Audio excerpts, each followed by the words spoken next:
Welcome to the Penny Bloom Podcast. Ain't another place that has got more bombast. Romp past your mom, dads, listening to Tomcats, talking everything that make you sad. We don't want that. We're here to make you smile. Put your mind at ease. Peace, love, and bloom, and always praise Keanu Reeves. This what we about. This some weeding now. We'll talk until we can't no more, and then we peacing out. Alright, let's go.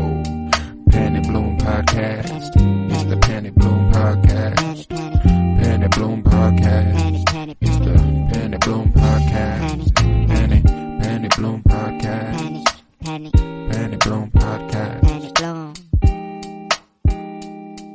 Hello, everybody, and welcome in to Fire and Bloom, a House of the Dragon podcast by us, the Penny Bloom Podcast. The fun of our show is that we have never read Fire and Blood. We don't know what the fuck is coming, and it makes the show a ton of fun. Apparently, some of the book readers don't know what the fuck is coming either, because apparently there's some, they've taken some liberties, and the book readers aren't happy about it. And I don't give a fuck about that, because this is damn good television. So, with that, we are here to discuss Season 2, Episode 5, titled Regent. It was written by T. Mickle and directed by Claire Kilner. I am Colton Robertson. I'm joined by Joseph George. What's up, homie? Oh, what up, what up? Always a pleasure to be here. Oh, and it's always a pleasure to have you. And yeah, there's really only one key thing right now that I wanted to point out about the difference in the books. So another important thing to note is that the books are written like histories. Yeah. Like in-universe histories. According to those in-universe histories, Damon never succumbed to the powers of the witch Alice. Okay. But if that's according to the histories, that means Damon came back from Harrenhal and was like, nah, she never fucked with me. Which, is it that far-fetched to think he'd be so prideful as to lie about that? Yeah. I mean, in the histories, it says that Aemond just ate, Lucerys and his dragon, but doesn't state. Very, I mean, there's even like the there's accident. even a point in this episode where they talk about the fallibility of histories. Like at the end, whenever he's like, Valyrian histories made to gild us in glory. You know what I'm saying? Like, okay. there's so they're even doing a little. There's a little bit. It reminds me of an episode of Rebels whenever Ahsoka goes, there's always a bit of truth in legends because of, the external canon being legends. Like, yeah, that's fun. That's a good little wink and nod. And I think that was effective, and it's not, it also operates as more than a wink and nod. It's a great character beat in this episode. So, but yeah, how are you feeling about Season 2, Episode 5? Well, it was just kind of a par episode, just what to expect from Thrones, but so not bad in any way. It was just a kind of. They've done things at an insane clip this season where something ridiculous happens pretty much weekly. Like we even took Episode 3 for granted, where it culminates in Rhaenyra infiltrating the Capitol and going and talking to Alicent in Baelor's the Sept of Baelor. So, like, this episode doesn't even have one of those. You know what I'm saying? And that's so, like, it does play a little bit more normal than we've grown used to this season. But I would like to emphasize that is in no way a bad thing. This was it just shows how high of a clip this show's been operating so far in Season 2. That this is probably its quote unquote weakest episode. And that pains me to say, because I gassed Claire Kilner a couple episodes ago about how she don't miss, and she didn't miss. I don't want to say that, but this episode, even in being a solid episode of television, did lack the juice that she had in Episode 2 for me. Episode 2 was whoa. Yeah, I mean, we knew we were watching kind of something different, and I don't know, maybe I expected kind of like a larger funeral for Rhaenys, and I don't know, I guess there's not much you can do. Like her body's just her body's just down there, so that it makes sense now, and we knew we were going to slow down, or at least we hoped. I think that's what we said at the end of last episode is like, I hope we kind of slow down. I think and it's a reset point for everybody involved. I mean, but you do think about the funerary proceedings. Like, think about Lucerys' funeral. It was like Rhaenyra and her sons and the Valerian kids, and that was it. You know, that was so like.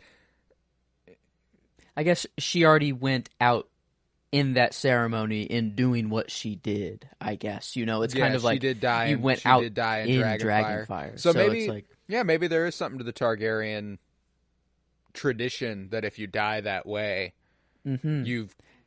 Yeah, I saw it was really cool, and I don't know if they meant to do this, but like when she strapped in, they were kind of like over water at some points, and like she could have fallen off and maybe landed in the water or maybe died, whatever. But like she could have died by the sea. She could have died by sea and salt. Water, whatever. Yeah. But this kind of like her way of just, Fire we and knew blood. that it was more of kind of like, I will die for Rhaenyra and I will die for whatever. But it's also just kind of like a nice, like, well, and I will die with my dragon, like that. Like that was strong. But oh my God. Yeah, we'll go ahead and do a location by location breakdown split also between the Greens and the Blacks. The Green storyline, this is something that stood out to me because Claire Kilner, she's been really good about making episodes that I felt focused on the Greens. And this week she subverted my expectation because typically when I see directed by Claire Kilner, as I think it's the fourth time, they're mostly green-focused episodes, so I was ready for that. But it's mostly black. The King's Landing stuff is very brief, not super long. But we'll start there in the streets, where the common folk gather round as the head of the traitor dragon Meleys is strutted through the street. They see for the first time that the dragons are not invulnerable. They can be killed. The Targaryens are not more than men. How fucking stupid do you have to be to do this? Yeah, it didn't clock me because like we know that dragons can die, but like that's like this is the first time that the people are ever. This is the symbol of their strength. Like why on earth would you ever strut a dead dragon in front of the people? And even as they're doing it, Kristen's like, "This is odd. They don't seem to love this." And he's like, "Fuck no, they don't seem to love it, you goddamn moron." It. Oh it's my god, just meat. Someone says out in the crowd. Hugh says that. Yeah, it's just meat. He's gonna lead that. Oh yeah, revolt of some sort, and I'm so fucking ready for that. It's. Ooh, what if Hugh is one of the distant relatives of the Targaryen? Yo, that's why his hair is so on point. For some reason, I've always wondered why. Why is his hair actually on point? Why does he evoke the Targaryen heir? No way. He's gonna be some random distant relative, as well as that one dude who's claiming it already. That was in King's Landing. That almost right. I don't know that. Whatever. It's gonna be Hugh. Hugh and that dude are gonna be riding dragons. Fuck yeah. Really? Wow. But no. I mean, like, I don't know. I would much prefer that he, leads a revolt of the people. They are building that storyline up a lot harder. I would appreciate that. But yeah, I wouldn't complain. I'd you like want to a see dragon? That. Come on. It's possible, but it's probably not going to happen. Yeah, no, but this was just overwhelmingly dumb. Like, even the people were like, Rhaenyra will... There was somebody in the crowd who was like, Rhaenyra will not stand for this. They were like, why would you do that? I loved that whole sequence because there were people like, we are going to die because you killed a dragon. You realize that? Like, Mysaria says it later. They see a bad omen. They see signs of terrible things to come.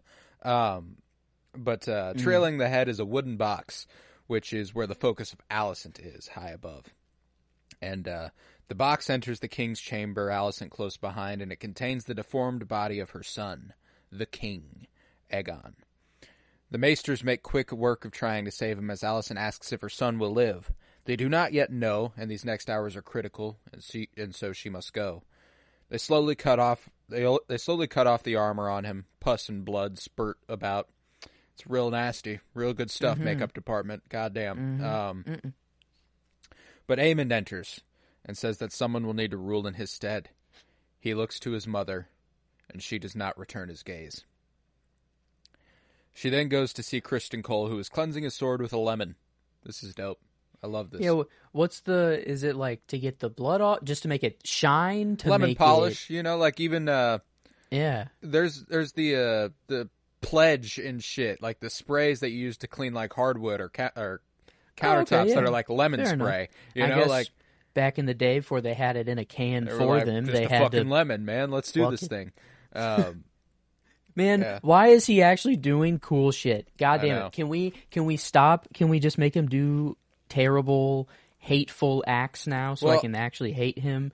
But this was another good episode. This was another good Criston episode. There is something to be said for the fact that he does not view the typical horrors of war as horrors of war. Mm-hmm. It requires dragons being involved for him to see it as horrific. You know what I'm saying? I think it's just a really good indication of how sick he is. I mean, like dragon warfare is going to scar anybody who's not a Targaryen. That's a given. But also, normal war should do the same thing. That's fair. Yeah, even just the simple boots on the ground that should do it for anybody. When you see men's heads severed from their shoulders, I don't see that as much different than men burnt to ash in their armor. You know what I'm saying? It's different, but it's not much different. Death is still death. They're still dead. Just at the end of the day, those guys just happen to die a little quicker, or maybe not. Maybe not. It seems a little more painful. Yeah, actually. I mean, regardless, I think maybe Criston's more at risk than he's ever been, and so is anybody involved. There's no way to guarantee your safety against these sort of things. At least with boots on the ground, you do have a fighting chance. You do have the ability to fight back. But if you are a man on the ground and there are dragons fighting overhead, you might die by your team's dragon. It doesn't matter. That's true. Vhagar did stomp all over them. Everybody. All over them. Yeah. But regardless, she comes seeking answers for what happened at Rook's Rest. Criston is quite dodgy, obviously not telling her everything, as she suspects Aemond must have had a hand in what transpired. And he doesn't do anything to help, deny, confirm, or anything for her. He won't even look at her. He can't. It is of note, I think, that Criston definitely knows Aemond did that. That's what I was just going through my mind, and I wonder if Criston believes that it was Vhagar and not Aemond. He does say we've handed the war over to the dragons. If he's because he was super buddy with Aemond, and that's what I was trying to. Is he protecting Aemond? Is he, why does he might not be protecting Aemond? He might be protecting their cause. He just At a time like this, I mean, Alicent is the better choice. She is. Yeah. But the dude's being like, Aemond he's got the mind for warfare. He does. We've seen that. We know that he does. There's a really decent chance he's protecting their cause by being avoiding telling her that her son wanted to kill his brother, so that they do have a chance at winning the war. Because I mean, even if the choice was Aegon or Aemond, I'm fairly certain Criston would choose Aemond. You know what I'm saying? I think that there's an element to it that's just Criston gets the opportunity to decide the trajectory of things a little bit. That's true. I guess I didn't think about it. I mean, it's pretty huge what happens there. I love how they make it very clear how Alicent is very clearly the kind of choice here, and it's and that's what I always if you're gonna be the warfare minded guy and you think that's why you should be the master of war and go out and do your thing. I don't know why.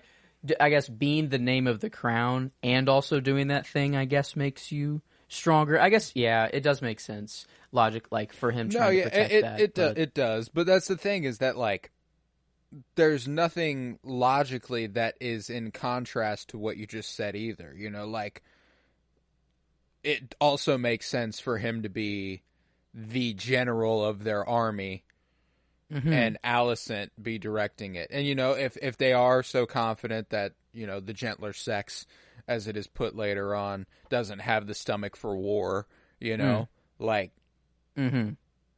That's true. That is also a given thought at the time. That is like everyone kind of operates with that thought. So that is also, I have to operate in that mindset. But we're actually about to get to that scene right now. So later at Council, Alicent is given a thorough breakdown of the extent of Aegon's injuries, what they know and what they fear. And the Maester has exhausted his methods. He may never wake again. And Alicent opines that they need someone to rule in his stead. She stands and volunteers for the position, but one by one the council falls to the side of Aemond, save for the Grand Maester, holds it down. This guy's my favorite. I love this guy. Real-ass motherfucker right here. How long has it been since we just had, like, was it like Maester Luwin the last time we had, like, a truly good fucking Maester? Like, season 1 and 2 of Game of Thrones? He was chill. Gotta love Maester Aemond at Castle Black. Aemond, Aemond he's a true one, but... Yeah, Lewin's Sam, then, you know, eventually. Yeah. But yeah, there's not many maesters that are. This motherfucker's down. I like him. He just has a level, like, he takes the knowledge of being a maester and applies it without bias, which I don't think you can say for most of the maesters.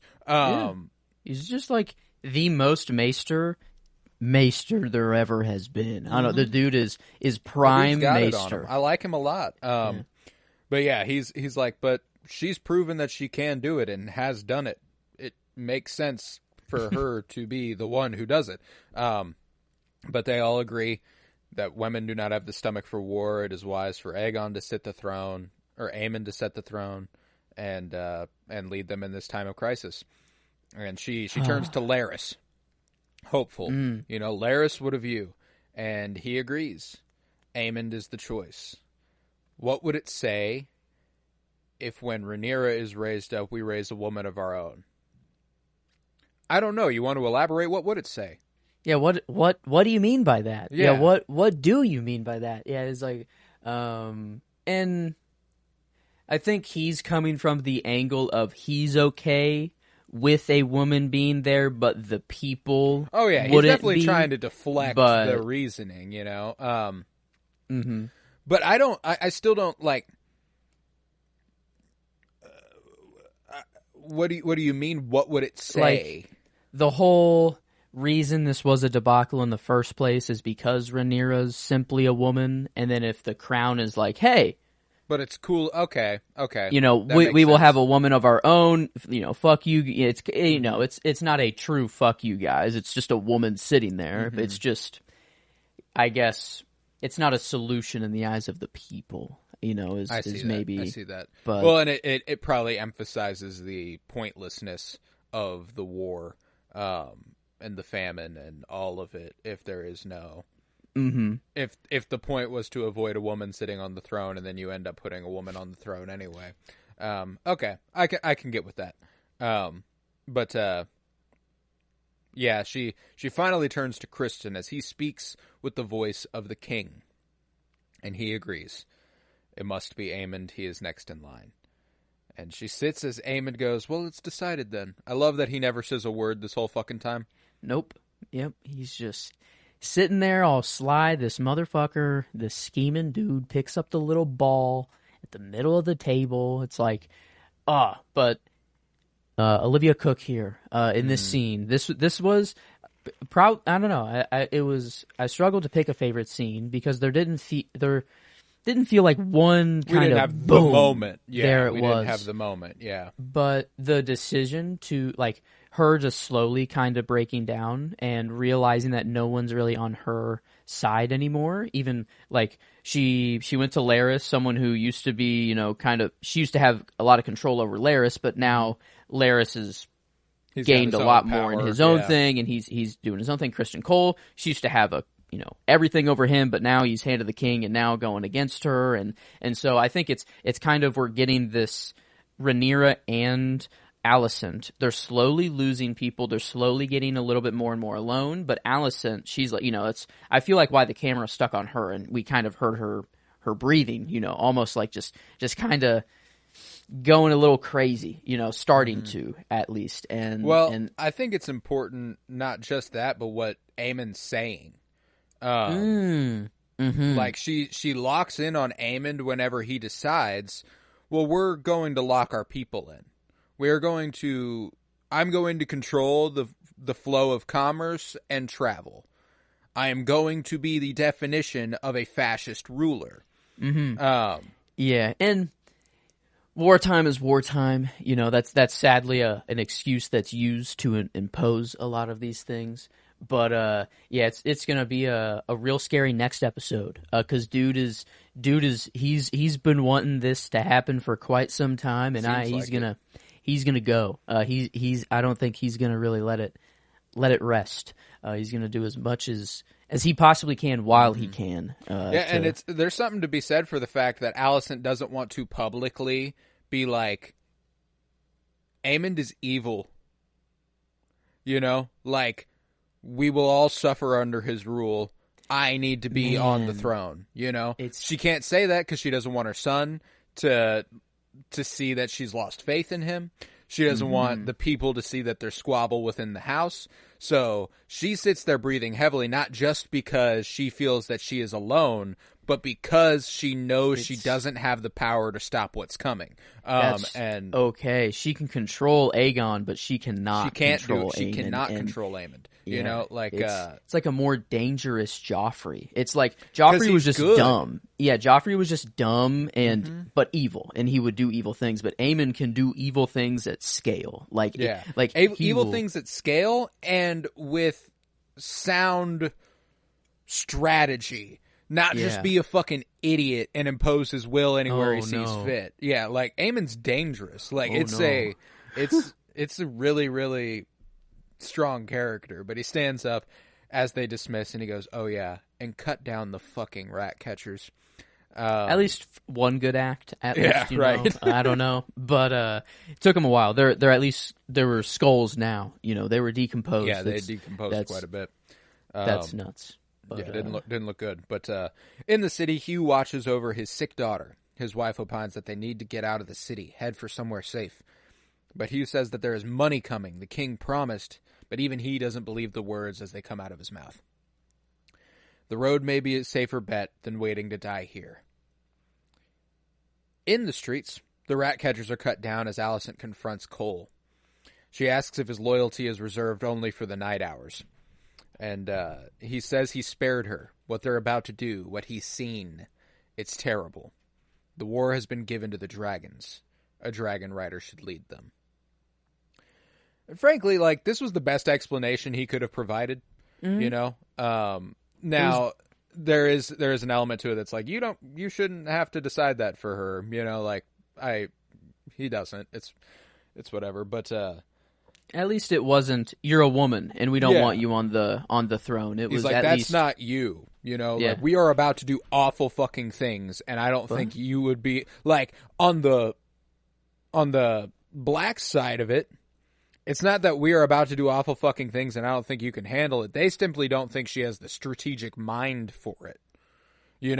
She hasn't been taught this. She doesn't know what it takes to fight a war. Kristen is like, you know what it takes, and you know how fucking awful it is. You know what I'm saying? Like, you know what we're about to do, and it's bad. Alicent still was like, but I didn't ask to be spared. She was like, I think I don't know. Laris does these things, and she has always been like, oh my god, what the fuck? And it was because it was unexpected. A bunch of people died that she didn't think were gonna die. So I'm curious if war and all this death is actually it does get to her and she doesn't like it. But it seems by now that, I don't know, she's not really fazed by those things. She's at least just, I guess it's the critical argument is that a woman just seems to have a little bit more compassion and think, put some thought behind before doing such a terrible act. And it's like, and is again, that such specifically in this time, like it's like, yeah, is it that was such like a bad thing? There was in the very first episode a conversation between Rhaenys and Corlys where they talk about boys who have never seen war, thinking they're trying to prove themselves, and they lust for blood and they want to fight. Like I was in the first episode of this show. It's kind of the formative, like one of the most formative conversations on what the show became. And yeah, no, it stands out. It stands out now, but. Later on, the people, Hugh and his family included, flood for the gates of the city as they are shut. By decree of the Prince Regent Aemond, they have been shut. They will all have to survive in here, and the people grow restless, clueless, and afraid. Mm-hmm. That's scary. Yeah, that'll be I don't know. I've, just in the U.S., it's always about keeping people out, and that's the thing. But I've never thought about like if I was actually forced to stay in, if that is even possible in like today's, in the whole country. I guess they could just stop flights and stop travel and stuff. That is possible. But yeah, I can't wait for this little people's revolution.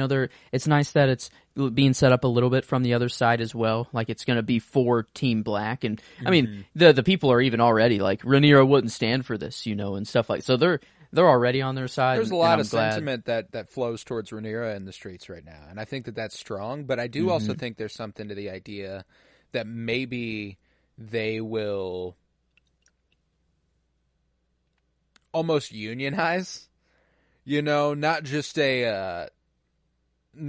in any one profession, but as the small folk, like make demands, and whichever side is willing to meet them, they align with. You know what I'm saying? Like, I see. Yeah, they've been making these weapons and not getting any money for it whatsoever. So now they'll just be like, well, we'll halt production until we see something. They control the means of production. Like that's so. I could see that coming in hard, being led by the Smiths and the people falling behind them. Not particularly one of the options, but being like, I see the workers, the people. So like they have the opportunity to do something really fucking cool, and I hope that they do. But that's the thing, though, is that now with Aemond, they make those decrees before Aemond. He will likely just kill them. That's true. Aegon was the one who promised him that money. Yeah. Doesn't look good. Aemon could just be like, well, we're in war. I need those weapons. You'll make them. And, well, I guess, like, they do have to eat. Like, that is what they're saying at the end is, like, we need meat. Like, we just want food. Like, well, it's like if they can't get their food anyway and they are making the weapons, what's the difference if they can't get their food anyway and they stop making the weapons? You know what I'm saying? Like, it's just kind of like, how much does your lot in life lessen if you stop working? And right now, hardly at all. You know what I'm saying? Like, it's not much of a difference at hand for their livelihoods. Damn. That's scary. Whenever you work and then just taking it out of the equation and that changes nothing in your life at all, that's like the closer and closer you get to that point, that's a scary. There's either a really good version of that or a really bad version of that. You know that's what I'm true. saying? I guess, you either have a lot of money and you're taking care of, or you need to and your job's not cutting it, you know? And either way, it's bad. Yeah. But later that night, Aemon stands in front of the throne where he is approached by Helena. She asks if it was worth the price. And he stares. Good little moment. This is where my favorite shot came in, when Aemon is just staring down the throne. There's a couple really cool visual moments that I feel like this moment and the moment where Caraxes lowers his head behind the Bracken soldier kind of mirror each other a little bit. Ooh. I thought that was cool. The figure in the center and the sprawling image in the background. I feel like it kind of there's a brightness to one, a darkness to the other. It's a cool mirror. But in Aegon's bed, he lies asleep, burned. His mother watches over him, and she decides it's time to sleep. Grabs the unburnt side of his face, brushing his cheek. And on her way out, he grumbles softly, "Mommy." Oh, man, reminded me of that picture of the guy mining for diamonds, and the one guy turning around, and the other guy, he's right there, about to hit him, and it's, only if she would have stayed one more second, but that's all right. I guess it's just pretty dude. I'm wondering, it doesn't seem, Alicent seems to not like Aemond on the throne, but one thing that has stuck with me is Helena saying that she forgives Alicent, and could be just for fucking Kristen Cole, and that's it, but I don't know. It doesn't seem like more than that. It feels like it's more. And Helena's always had visions of the future and stuff, and maybe she's forgiving her for an act that she's done in the future. And I thought if, like, Alicent kills Aegon, but makes it seem that it was just him, his body was weak, he wasn't going to wake back up, but she kills him in order to keep this. She realizes that even with Aemond's evilness and whatever, that Aemond is still the better person to sit the throne and everything, so it's better if Aegon doesn't wake up. And I don't know, I'm trying to find a way that Alicent is okay with killing Aegon, and whatever. I think the much more likely thing that Helena would be able to forgive her for is killing Aemond. But but why, like, it's just that Helena and Aegon are married, and, like, there's not really much relationship they have, but, like, I feel like there's nothing between Helena and Aemond, and if anything now... being brother and sister. Helena doesn't know that Aegon, that Aemond did that, I guess. No one knows what Aemond did up there. Besides and Helena. Burnt him. Helena knows, you think? She asks him if it was worth the price. She's asking, are you okay with the fact that you did that for this? Wait. That's actually... How the hell did you read the scene if not that? Sorry. I guess I was just... No, it was more of just like... Are you happy to be here? Like, guess it's just... I get you. Anything, I'm sorry, like, but... it's everyone's pathway towards the throne. It's never... That's I don't fair. know. That's like, fair. Are you really? Are you sure? You being here, was it worth? I get you. Well, that's I get definitely you. what it is now. She no, 100% she knows. fucking knows. Yeah. So, fuck. That's why I think it would make much more sense for her to forgive Aemon's death. Yeah,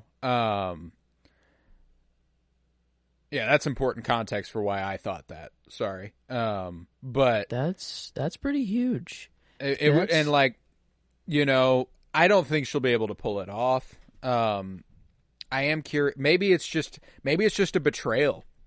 Maybe it is as simple as she sees the route Team Green is going with Aemond at their head, and she defects. Maybe that's what Helena forgives her for. Like, you betray your family, and Helena can understand why she would do that, given where they're at. So, like, there's still several possibilities, but the most exciting of them is that she finds a way to kill Aemond, poison or whatever the fuck. I guess Cheese and who was the other guy? Blood.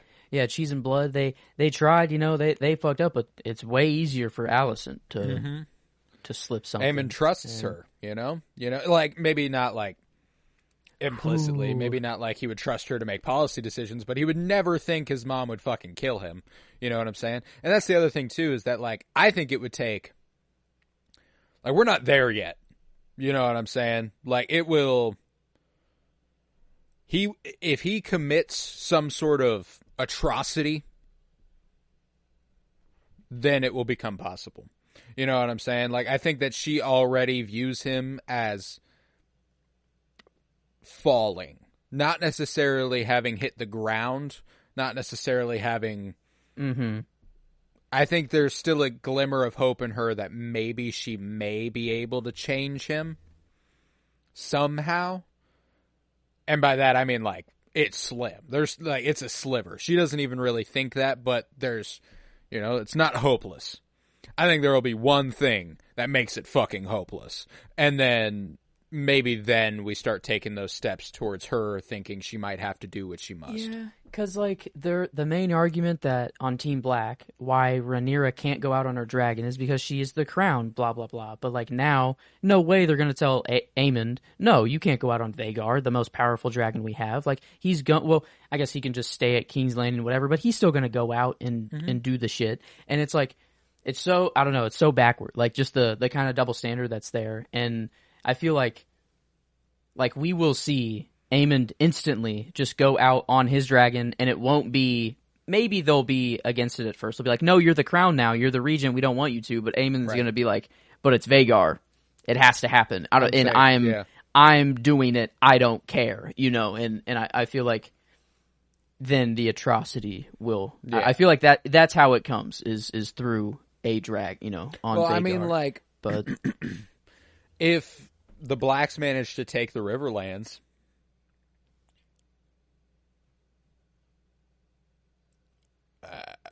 what's stopping Vhagar from Aemond from just traveling the countryside? Just Dracarys, you know? Like, fuck them up, you know? Like, who cares? The twins, like, you just need the bridge, but all the armies and everything, and because that's where the Riverlands is close to the, like, you have to, if you want to get from King's Landing from the Riverlands, you have to go through the twins, the bridge. Is that the idea? I think it's important for north to south travel. I don't think it's strictly important for east to west. Okay. So I guess, like, the securing of the twins, that's important for Team Black because that allows the Stark army to come down. Yeah. So they want to secure the twins to cut that possibility off. I see. So the King's Landing, they don't really. The twins is really need the twins. I don't think. I might be mistaken. It might be important for traveling everywhere, you know. But I'm fairly certain the twins is a north to south deal, not an east to west deal. Yeah, it's pretty up there. It's way up there, and it's kind of just a natural. The land narrows a lot, but yeah, it's very north. Yeah, well, I think it's like the reason they need a crossing is because there's a giant river. You know, there's not a way to get across unless they want to travel an extra several months. So, like, they need the twins, or else they won't be able to get past. I just don't know if that river. It has to run in some capacity north to south, but I wonder if it is dividing anything from sort of after the twins. Not really. It all divides earlier, kind of before the twins, where you would go everywhere else. Gotcha. So yeah, it's. I guess I kind of thought that it was a little bit more of like an important secure for like a win for Team Black, but I guess it'd be nice for Team Green to have it. But at the end of the day, it's kind of like a non-factor for them. So maybe I'm the Riverlands.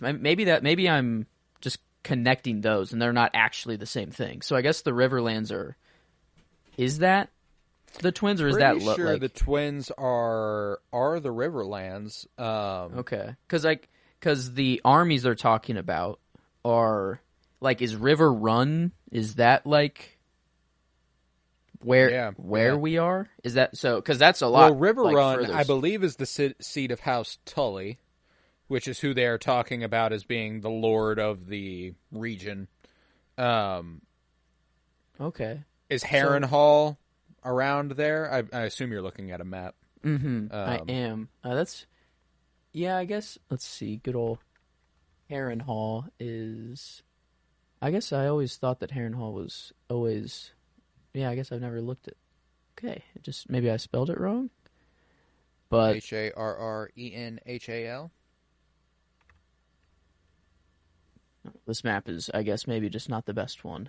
The search feature's not working well, but yeah, there's like Lannis Pike. Yeah, I don't. Kings. See, like, Lannisport is the Westerlands. Yeah, we're over there at the Iron Islands. I feel like Harrenhal would be a pretty big one. But yeah, it's Highgarden down there, very south. Mm-hmm. Yeah, I'm like, because the Baratheons and Storm's End is the Stormlands. Okay. I mean, Alice's last name is Rivers because she's a bastard of the Riverlands. Okay. So that's where Harrenhal is.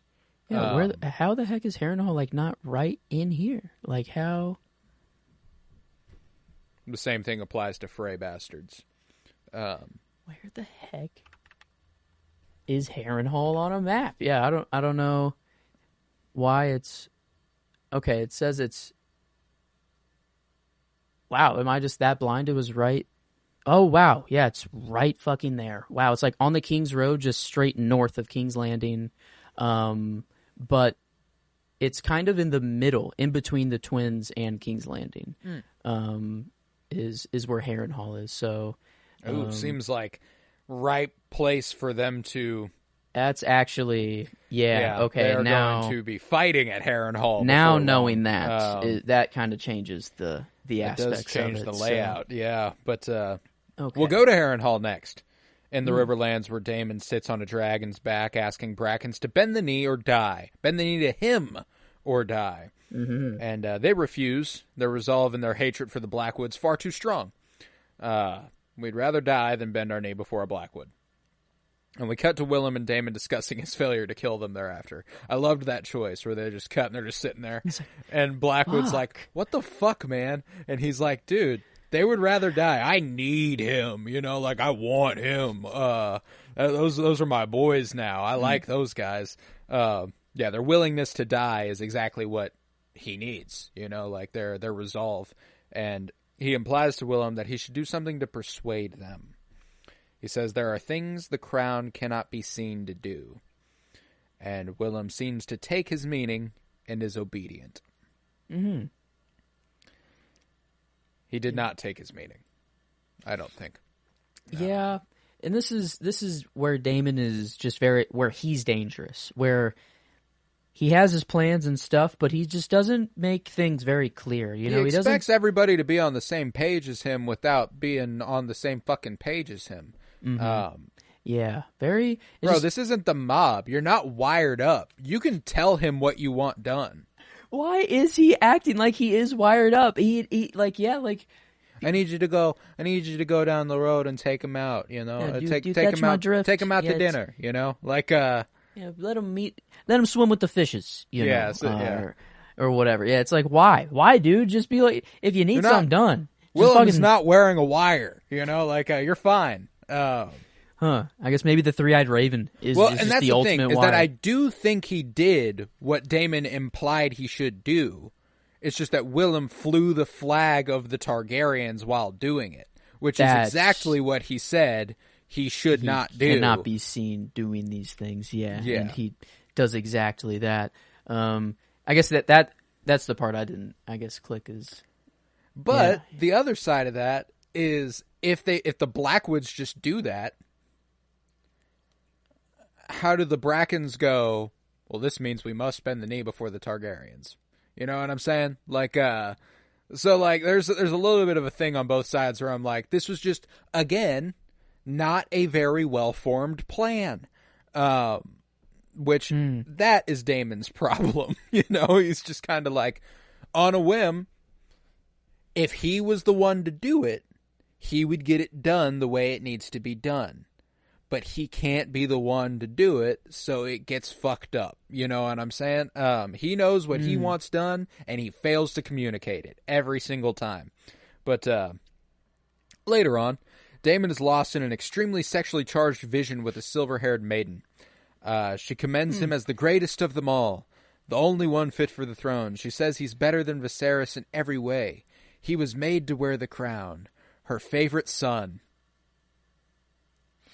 oof. Oof. That's gotta hurt, you know. And we did. Wow. We got our first full on dick sucking earlier this season. I don't know. I think we've maybe seen some good old just fashion eating out, but this this was pretty clear.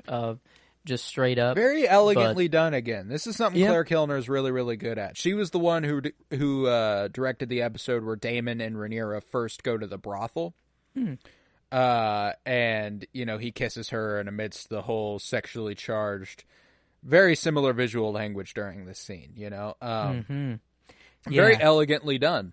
But she says her favorite son, and blood splatters her neck and his hands, and he is returned to reality.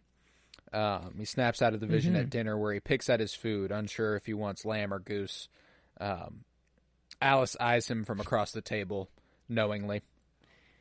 And they discuss the happenings at Rook's Rest, and Damon settles that now is the time for a show of strength. House Bracken is being brought to heel, and this castle will soon receive a great host. They list the things gone wrong with the castle and how they will need mighty coin to fix it.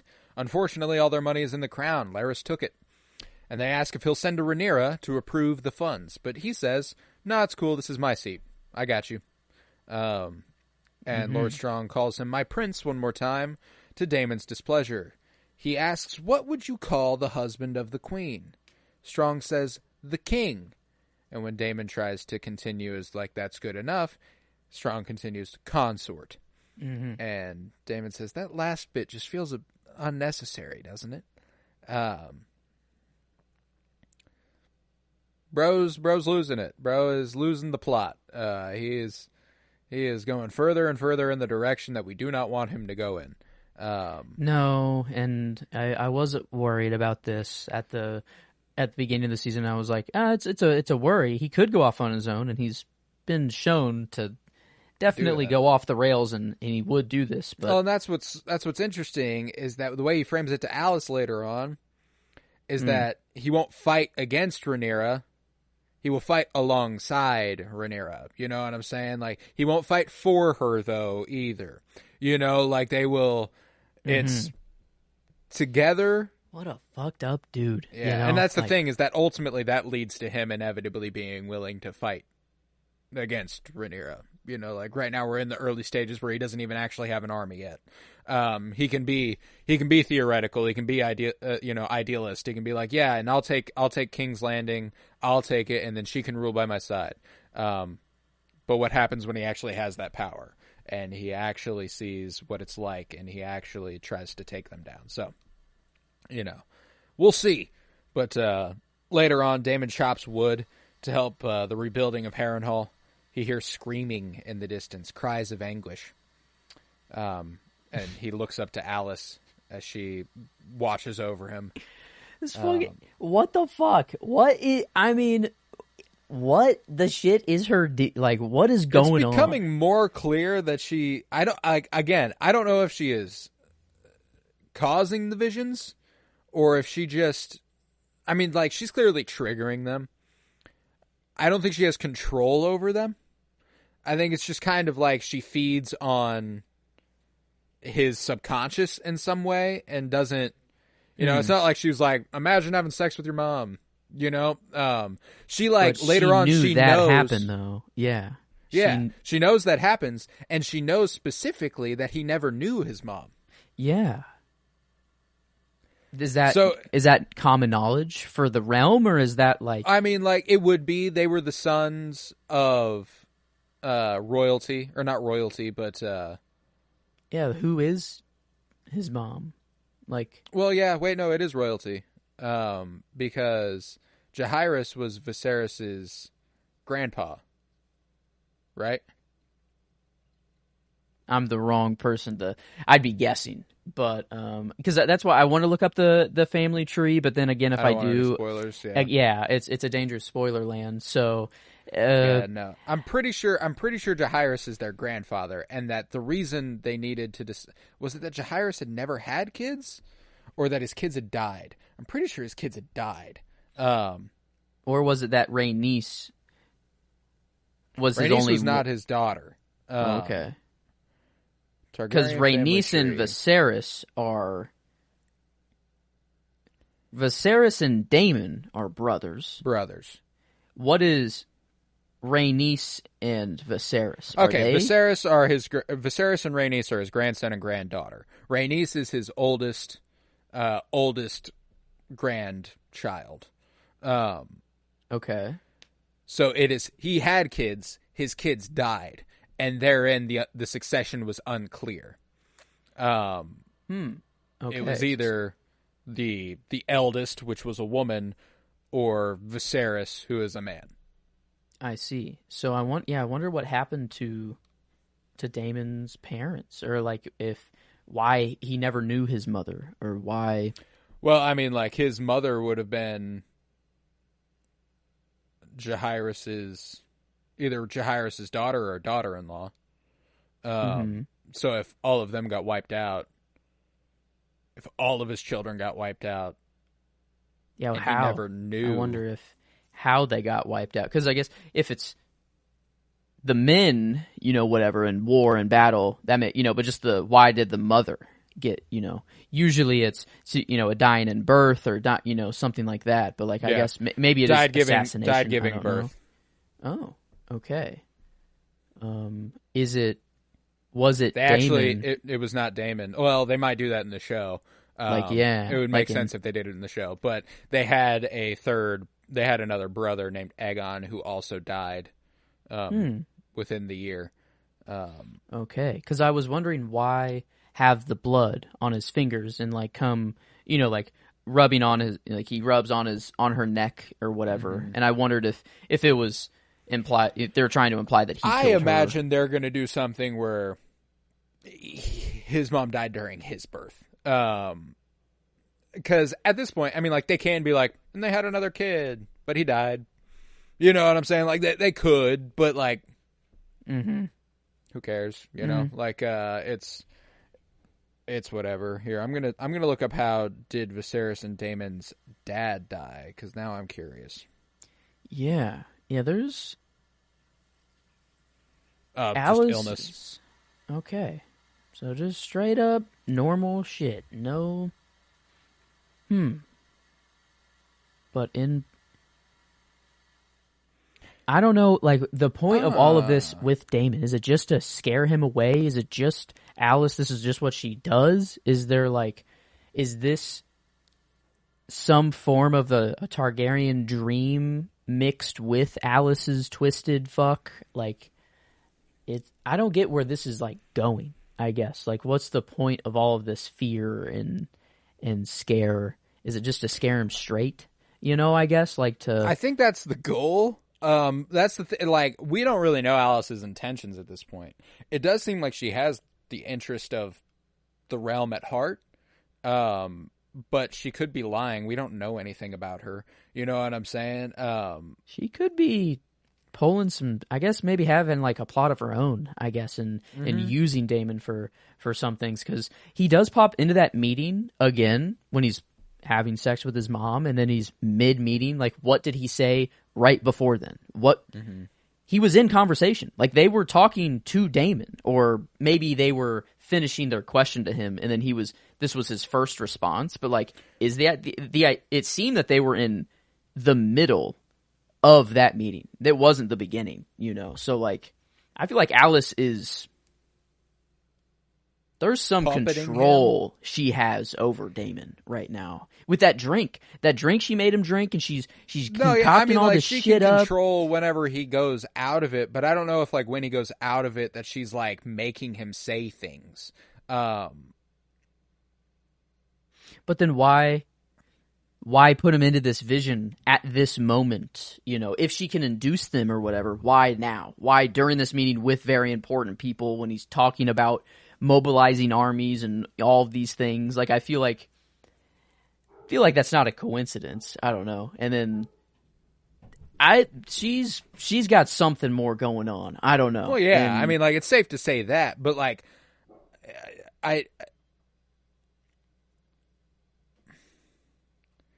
there's just no way to know where her loyalties lie. Like, and she's clearly not fighting for herself. You know what I'm saying? Like, it's not like she's like she clearly doesn't aspire to be the queen or anything. Like that's not possible. So like, I don't know. Like she doesn't know the Greens. This is like the first royalty who set foot in her fucking palace. So she like clearly knows some. I don't know, but like maybe it's like just through her magic witch. and stuff. Yeah, but like but she's not just idly standing by. At least there's something cooking. That something's going on there, and it could just be some twisted. She's at Harrenhal and it's haunted, and she just happens to be a witch that's there. That just she's the reason Harrenhal is haunted. I don't know. Yeah, and right. And that's my thing is that like I don't have any issue with the idea that she is doing something to Daemon to the effect of making him, of trying to push him in one way or the other. I do take issue with the idea that whenever he is in these trances, that she is literally puppeting him. I don't believe that. I don't know about a full 100% puppet, but like she's at least because whenever he like returns to reality, it's typically people going like, "Hey, Daemon, you know, like, anybody home? Like, yeah, are you there?" You know, like, there's a little bit of it, like, he has not been engaged. You know what I'm saying? Like, he's been in a world of his own. It's kind of how I take it. But, like, I guess it's just twice now. There's 2 meetings that this happened. Like, 2 sit down at a table with some important house heads, and that it happened in. And that is why I at least think that there might be some plot that Alice has behind the scenes, just because it's happening during some while important people are there. But like Lord Strong? And then I mean maybe it's small potatoes, I don't know. Like she realizes she can't control massive things or do whatever, but she's you know just taking her baby steps. I have no idea. I guess I don't know how it connects or how she's puppeting him or even if it really is happening, but it feels that there's I mean, she's got a goal in mind. There's no doubt about that. I just, I think it's much more grand scope. I think she's trying to get him to realize something or get him to act on something. I don't think she has the ability to outright control what he does or what he says. Like, that's where my, like, I think she's trying to influence him by making it seem like she's not influencing him. Either gaslight through fear vision, basically. You know, like try to get him to either see his wrongdoings, which is what his visions tend to do, is show him how he's fucked up. But it's having the opposite effect it should be. Every time I think he'll go, oh, well, clearly I'm in the wrong, he goes deeper. Like, he ends up being, like, he says to Alice later on, the most explicit anti-Rhaenyra sentiment he's had so far, which is that she can't do it. You know? Yeah, I guess he did put his stance pretty clear out in the air this episode. And Alice didn't seem happy with it. You know, she even claps back after he says that, like, it's a shame you never knew your mother. You know? Like, so there is kind of like she, like, breaks a little bit. Like, she lets the act fall a little bit to be like, hey, I'm trying to get you to see something, you fucking dipshit, you know, like a little bit. And I don't know what that is. It doesn't seem like, I mean, because she even says earlier too, you know, whenever her and Daemon go and sit down and she's cleaning his hands, she goes, again, and once again in conflict, it is the weak and the women who will suffer. So maybe it is as simple as she wants a woman on the fucking throne. You know, maybe it's as simple as she wants Rhaenyra to be queen. And she's doing everything she can to sway Daemon back to her side. I see. I guess it's just little things that are coming together. Like, whenever she first gets him to drink the thing the first time they meet, it's like he's already suspicious of being poisoned, and then he just immediately takes this and drinks it. And then now after, whenever she tells him, like, sit. Like, she's, like, commanding him almost. And, like, Daemon doesn't take commands from anybody. And just the fact that he is so just quick to listen to her, a little bit. Yeah. I feel like that's where maybe some control. Or it's just subconscious. You know, it's not a true puppet, but just a subconscious thing. But okay. I could see that. But, they sit together and she says she hears strange things, not news. What she hears is the wind. Cries of anguish, children taken, mothers butchered and wives carried away. This is not war. They are crimes against humanity. And Daemon says then perhaps the Brackens will think better than to cross them. And Alice asks if that's the kind of force he really wants to build. And he defends his choices. She says that once again in conflict, it is the weakened women who must endure. And he pivots subject and says that Aegon is unlike to survive. If Aemon rules, they'll all be worse off. She said she'd heard he's every bit as bad. And that she's sure all of his tactics are approved by the queen. This stops Daemon in his tracks. There's a great camera choice here. Where when it goes back to Alice's point of view, Daemon is tiny. He's far away from the camera, and he has to work his way back up. And just, I think it was a couple scenes prior, Massaria had said whenever the dudes say stuff about her, they reveal their smallness. So I think that was an expressly purposeful choice. But he approaches her and says that she can't succeed unless he does. Her rule will not hold. They will look to him. And they can rule side by side once he takes King's Landing. And if he doesn't, he'll be dead and none of it'll be his problem. Alice shouts that it's a shame he never knew his mother as he walks away, and he turns back, questioning, shocked, kind of like, what the fuck do you know about the dream I had about having sex with my mom? It is then that Lord Strong arrives, news from Stonehenge. Or Stonehenge, not Stonehenge. The Blackwoods won. Bracken is his. The Blackwoods are to be celebrated. But later on, Daemon lies in bed and is awakened from a dream to a knock at the door. And I like that he's having a vision of just sitting in bed and something's outside his door. And that's it. And then he wakes up. Dad? So maybe it's just to make clear that, like, he's never actually asleep. He doesn't know what to trust anymore. Like, it's just... That would just be scary as shit. I don't know. Yeah. Like, he cannot live normally here. His mind goes to a dream realm. Wouldn't he have changed bedrooms? I don't know. Like, this, you're told, like, yeah, that bed made by the same tree that's, I would just be like, yo, can I get a different room? Can I sleep on the fucking floor or something? I don't know. Dripping. Is this the nicest one they got, at the current time? Damn, yeah, I guess Aaron Hall's just not doing too hot. Not doing good. But, yeah, his slumber has been interrupted by something urgent. Bracken folk who insist they will not bend the knee for the crimes against humanity committed under their people by those who proudly carry a Targaryen flag, red on black. Amidst their grievances, Daemon sees Laena, who says a terrible war is being fought in these lands. And she asks, have you been watching our girls? Again, just one of those things that's, like, clearly trying to guilt him. Clearly trying to make him feel like shit. So, like, I have a tough time perceiving a motive that isn't related to him going home. Like, get out of here. Go back to your queen. That was the simplest, I guess, explanation. Like, that's what I thought at the beginning was just she's trying to scare him out of there. Like, get the fuck out of this castle. All you bring is destruction and everything around you. You're just leave. And whenever... I guess it is I'm wondering how much of this is purely Alice, or if Alice can, like, control Daemon or make visions happen in Daemon more because he has the Targaryen dreamer aspect to him. And if that has any specialty or something. But I like to think that Alice could probably do this to anybody. She's just targeting him. Like, it's the vulnerable choice at this point, and the only one that it can actually do anything for.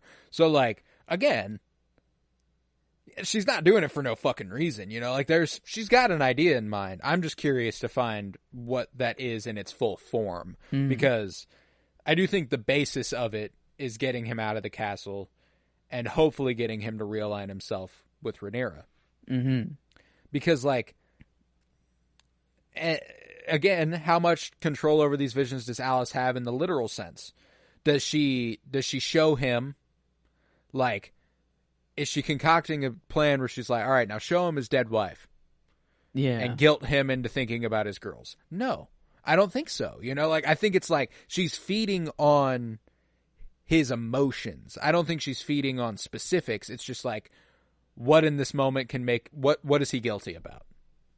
Vision, you know, like what is, Mm-hmm. and since she is feeding on these negative emotions, it's hard to tell if she's trying to fuel his fire or if she is trying to quell it. And if she's trying to quell it, it's obviously failing. And his reaction in showing her that it's failing is negative. You know, like she's trying to, it almost seemed like she's trying to correct course when she's like, it's a shame you never knew your mother. You know, like she's trying to make him see something. So like, man, yeah, I don't know. I don't know what the fuck's going on there. I wonder if it's like just this season, you know, or soon it'll be wrapped up, or if it's like a long-term sort of thing, or maybe he leaves Harrenhal and there isn't like a, you know, we don't get answers. I don't know. Well, that's the other thing too, is that people, the book readers were all up in arms about how the books say Daemon isn't affected by the visions. I'm like, then what the fuck would he be doing here? What would the story in the TV show be while he's at Harrenhal? You know what I'm saying? Would you sideline Matt Smith and just have him chopping wood every week? Is that what you want? Yeah, when he started chopping wood, I'm like, wow, he's really just... He's in his own fucking world right now, chopping wood right now. Like, and they're all arguing back in Team Black is like, hey, we can't let Rhaenyra go out on her dragon, but it's like Daemon he wants to be out on his dragon doing this shit. And it's like, if you were just back there, if you could just... You would be. Like... He'd be doing what he wants to do. Yeah, like that's... so like, it's a matter of what he wants to do more, you know? Does he want to raise his host? Does he want to take on Rhaenyra? And I think he does, ultimately. But after all of this, he's overwhelmed by, you know, his haunting, the weight of the hatred of the people, the memory of Laena, all of it happening at once. And he stands by the fireplace and breathes.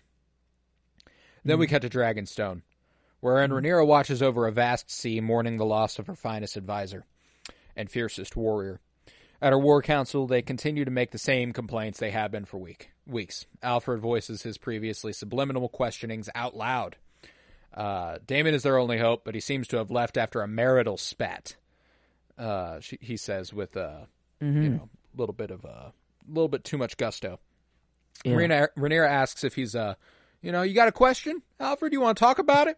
Get it off your chest. Yes. Yeah, air it out, brother. And he answers that her resolve and her quickness of mind cannot be questioned. You know, you are incredibly capable. However, the gentler sex does not have the constitution for war. And this receives cringes from the room. Everybody's like... yeah, like, oh, like everyone would said know. it. He's like, he said it. Like, yeah, damn I know, like, it. they all think it's it, like, but they're all like, God like, damn it, Al. Say it out Come loud, on, man. You know, like, you're ruining the flow we have. At least Rhaenyra has a nice mic drop. You know, she comes in, and I don't know, it's my line of the episode. You know, she's just coming in, and she says, there's been peace in our lifetime. You've seen no more battles than I have. That's it. No, which is true. No further explanation needed. It's just like, so what the fuck? You know, what are we doing here? Me and you are the exact same. It's just the difference. I'm the one on the seat. You know, it's like you just hate my biology. But yeah, I don't know. I love a good when the room goes silent. A good little mic drop. And Alfred's like, okay. Returns to his seat. Fuck, and Rhaenyra hands down further instruction, which is in kind quickly picked apart and questioned. Basically, they disregard it entirely and begin plotting. And she searches the room for a listening ear, but nobody is listening. In a very similar scene and shot to the moment with Alicent later on, where she's just looking around like, what's going on right now? You know, what's happening? But when the subject of Vhagar's stamina having been run thin after the tough fight, she says that she must go and fight him. And they all obviously refuse. She is the queen, it is out of the question. She exasperatedly asks, what would you have me do? You know? She's like, okay, what am I even here for? Mm-hmm. And that does like, not receive an answer.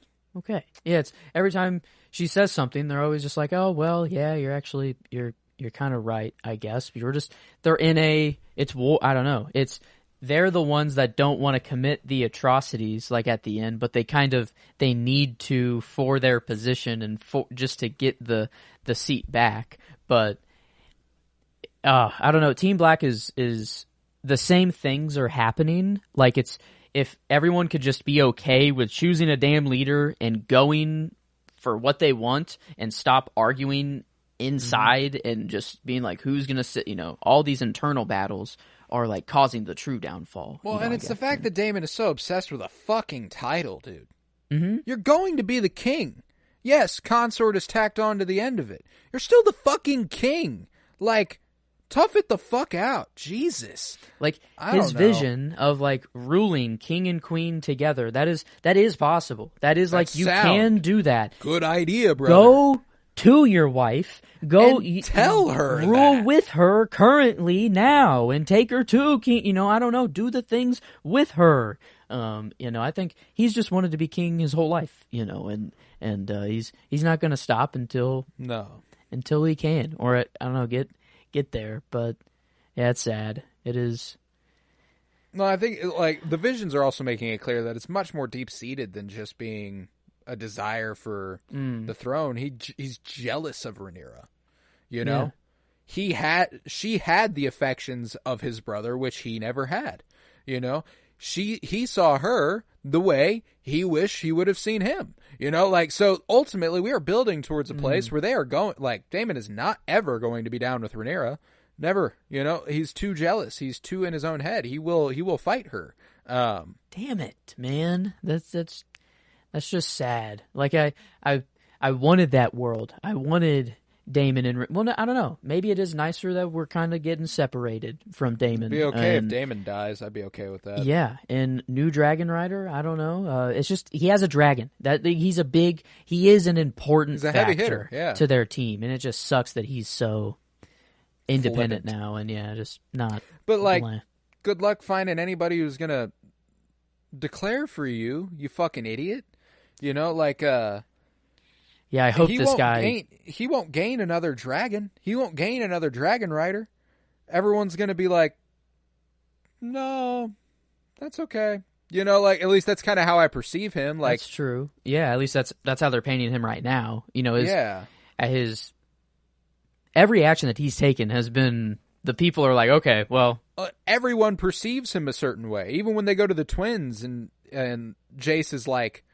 And I swear the protection of my uncle. And they're like, and he agreed to that, I'm sure. They're like, he is a loose fucking cannon and everybody knows it. So like, it's, I don't trust that. I mean, like, he'll gain an army, he'll gain foot soldiers because he's a conqueror. That's what he wants to be, and that's what he will do. He will go around, he will make people swear to bend the knee to him or they will die. Like, that is what Daemon will do. So he'll gain foot soldiers, and that will be effective. But he won't gain an upper hand in the war because it's just him. It's just him on a dragon. And they're that's fighting for fear and not fighting for because they want to. I feel like I hope that becomes a more important factor in it. I love that Alice posed that to him. Like, that's really what you want to do. Like, that's the force you want to build.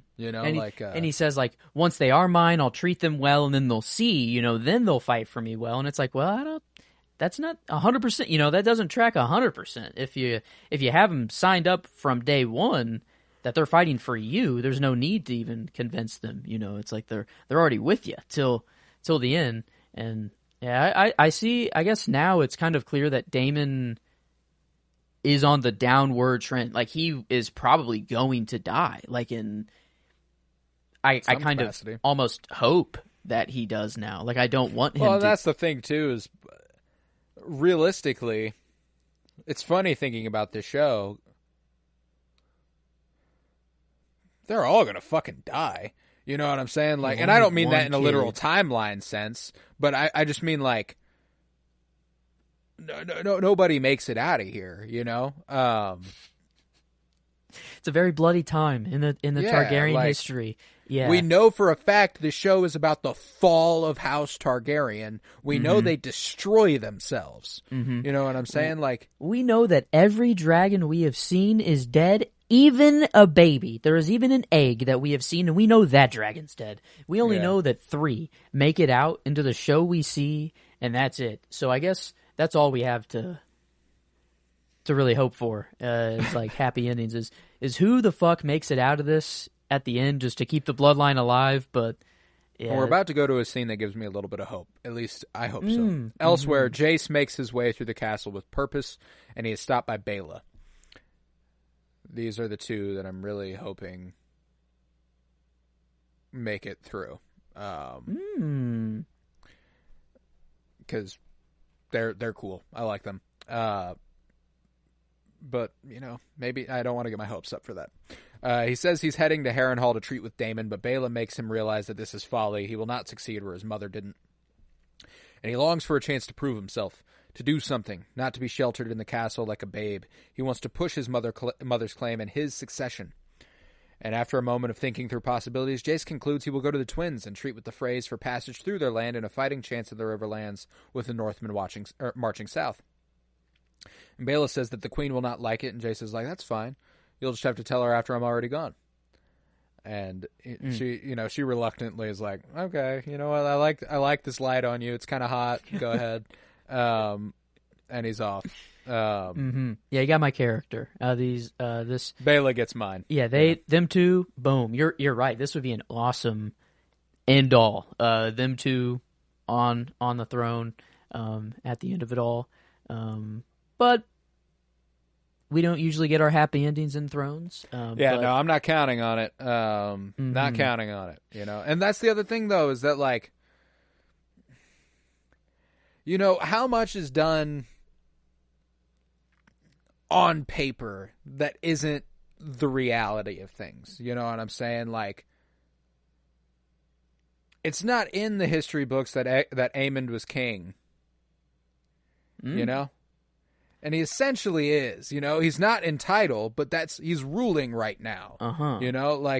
How much of that happens over the course of the show? Alicent was never queen, but she was queen regent, she never ruled, but she did, how much of that happens over the course of the show?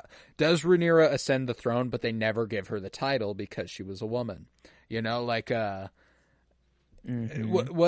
what happens? I don't know. I'm excited. And that's why, I don't put too much emphasis on the books and the specifics of the books, because there's so much. And obviously I think the books do say that, in Aegon's absence, Aemond ruled in his stead and stuff, but again, I just don't place as much importance on the fucking title as they seem to in the show, Aemond's ruling right now. There's nothing, he's essentially king. So I don't know. I'm curious if what may transpire there, but anyway, we'll next go to the Vale and the Twins to interrupt the Dragonstone storyline real quick, where high in the vaunted castle halls, Lady Jane Arryn explains to Rhaena the significance of her seat. It's virtually impregnable. Give me 20 good men and I'll impregnate the bitch. That was about this place, by the way. Let's fucking go. Okay, that's it. That's a cool callback. But say from the air. It's the only place where they're in trouble. And she agrees to send troops in exchange for dragons, not these babes, not these tiny little guys. They have hounds that are more fierce. And Rhaena and her connect in some capacity, however, finding common ground and being forced to do what they do not desire. And Lady Jane says she will see her at dinner. Very brief scene, just to kind of give us a little catch-up on Rhaena. Liked it. She got there. We're cool.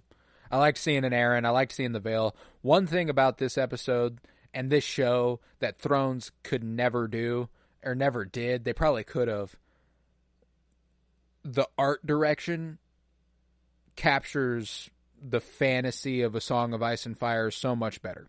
The sets and the just everything. I mean, the visuals, when we go to the Twins next, we've been to the Twins. You're right. It doesn't fucking look like it doesn't look like that. You know what I'm saying? That's a good, this is how that shit should look, And obviously, Thrones relied a lot more on a practical sensibility. They shot in real places that they could be. This show is much more willing to do a little bit more of that green screen, visual effects sort of thing.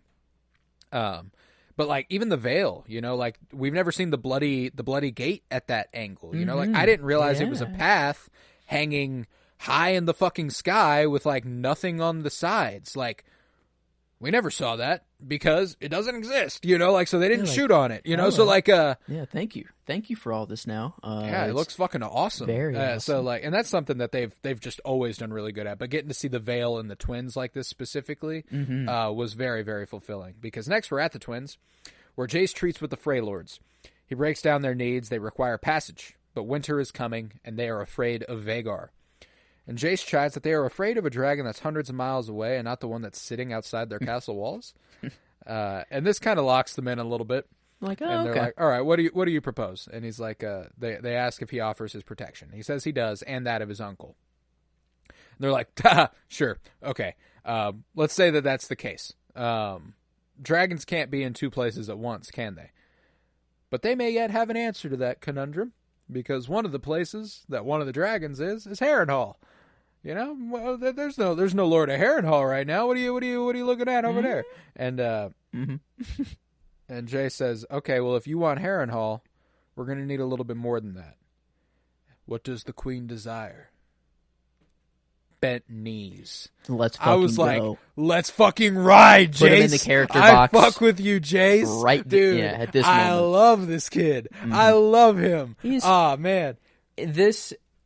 The thought that entered my mind was like, who is going to make it out of this? Who is going to win? It has to be Team Black because, like, they're the good Targaryens, you know? Like, we hear of, who's Jon's dad? Rhaegar? Is it? Yeah, Rhaegar. Like, we hear of Rhaegar. He's the one who sings through the streets. He's the one who gave money. I don't know. He seems... Who was Rhaegar's dad?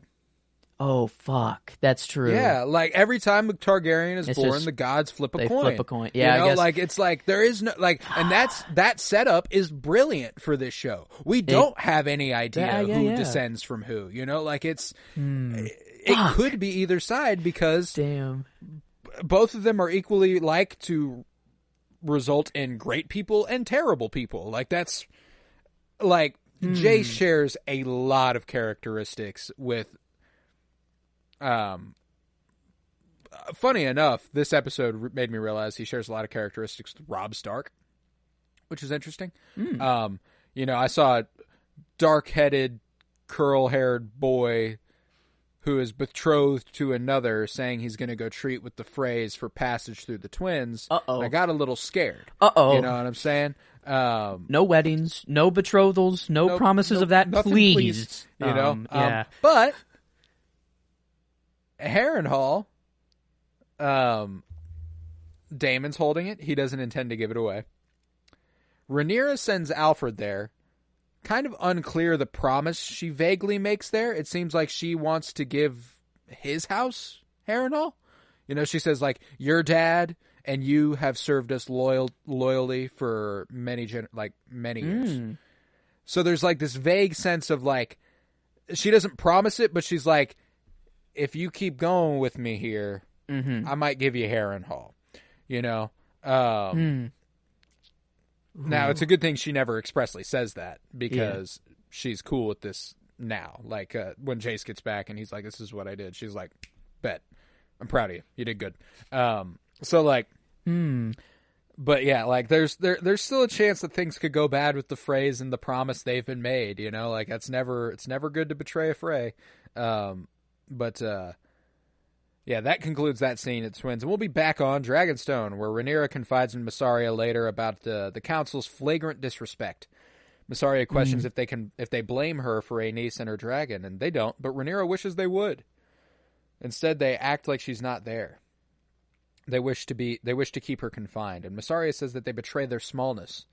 And Rhaenyra continues that she cannot blame them. She is the sovereign. She cannot do whatever she likes. She says that if she were born a boy, she would have had a sword in her hand from the time she could walk. Instead, she was taught names and houses and handed her father's cup. As she begins to mention Daemon, her servant walks in offering dinner, and Rhaenyra snaps a little bit. Get the fuck out of here. I don't think they put that in here unless they're trying to show like a little bit of like, Alicent is clear, you know, they're clearly showing she's getting more alone and it's affecting her and she just doesn't know what to do. But then Rhaenyra as well, like her council's not listening to her. She's even telling her handmaidens to like kind of fuck off. Basically, it's. I hope at least Mysaria she didn't tell her like, hey, like don't do that, but kind of like reacted in a way that was kind of like, I don't know, I feel like Mysaria will be the one to keep her. Mysaria is like all of a sudden really hand, fucking cool, almost her like, hand, yeah, for real. And now we For got now, stuff. anyway. We got stuff moving in King's Landing now. It's really cool. You know, we got stuff in motion, and a cool part of the war. Like, and I'm glad that it isn't just all brutal and fighting, and that this point was kind of brought up. And it's like the men. You know, it is just lust for blood, and war has to be fighting and violence. But with Mysaria and Rhaenyra, this is what will win them the war, is if they can start a revolution in King's Landing and get the people to fight for them. And it's like Rhaenyra is saying that, you know, if I was a guy, I would have had just a sword in my hand and I would have been off at battle already and doing these things. But the fact that she's not is better for her situation. Good. You know, like she is reading up and getting smarter, and it's a double-edged sword. You know, you want to be seen as strong and going out and being the one to do it, but I don't know, it comes back to like Rhaenys being like, hey, like whoever reigned longer than Aegon, you know, was it Jaehaerys or was that Jaehaerys, just being like, it reigned longer than him. So no, go ahead, sorry. No, that was pretty much it. Okay, I don't know. Gotcha. But Mysaria has her pick up where she left off. She says that she has relied on Daemon's strength for too long. If she is supplicant to her husband, what is she? She says she's on a path that has never been trodden. She doesn't know her place. Mysaria lifts her spirits a bit. She says that the Greens made a mistake. The common folk have now seen the fallibility of the dragons. Bread is scarce, the people are afraid, and the king has fallen. They see weakness in their kingdom. They see that when Viserys was alive, they were happy. She tells Rhaenyra not to underestimate them. They outnumber the royalty by 1,000,000. They've been forgotten for too long, and they may turn to her. To them, rumors are feed. And she says, my queen, what you cannot do, others must. There is more than one way to fight. This was a cool mirror to Daemon going, there are certain things the crown cannot be seen to do. Perfect. But she's doing it the right way, yes, not the way Daemon's doing it. A very good way. Yeah, this is it's not going behind the back and killing people or doing some bad. No, it's just like, hey, you guys want food, you want better living conditions, you want a better life. Well, sorry, it's like, sorry, it sucks right now, but we're gonna have to fight for that. And we'll get there. We'll get there. Yeah, no, I loved that. But we see them send an envoy out into the night, hooded in red. But inside, Rhaenyra sits with Baela, and they trade thoughts about Rhaenys. They discuss the night she claimed Meleys, how she knew the pit better than anyone. She was fierce in love and in battle. And Rhaenyra confides that Rhaenys did not always like her, but what she gave her in the end, she will always be grateful for. Baela says she wishes she'd known her in her younger days, and Rhaenyra tells her that they share a lot of characteristics, and with her gone, she'll be relying on Baela. She hands her a box and asks that it sees its way to her grandfather. She does not want to stand alone. This is a great fucking scene, man. I love, like you said that we don't get a funeral proper. We probably get more scenes mourning Rhaenys' loss explicitly than we do anybody else. That's true. Yeah, here, Baela and Rhaenyra, and then later Corlys and Baela as well. And I guess, it does start off very. I was, tearing up a little bit right off off rip. I'm like, dang, we lost her and having to deal with it. So, I don't need the ceremony. I guess it was just, I don't know. I expected it, just being a Targaryen, being I don't know, they're at Dragonstone. I kind of just thought something would happen. I didn't just think she already went out in Dragonfire. So kind of already happened, but done. But yeah, no, you're right. There was. I don't know. I'd rather get give this. her due. Yeah, and I loved this moment because I appreciate that Baela is growing more. Growing to be. She's my favorite character of the episode. her and Jace are growing to be some of my favorite elements of the entire show right now. Now, I'm deeply concerned what that means.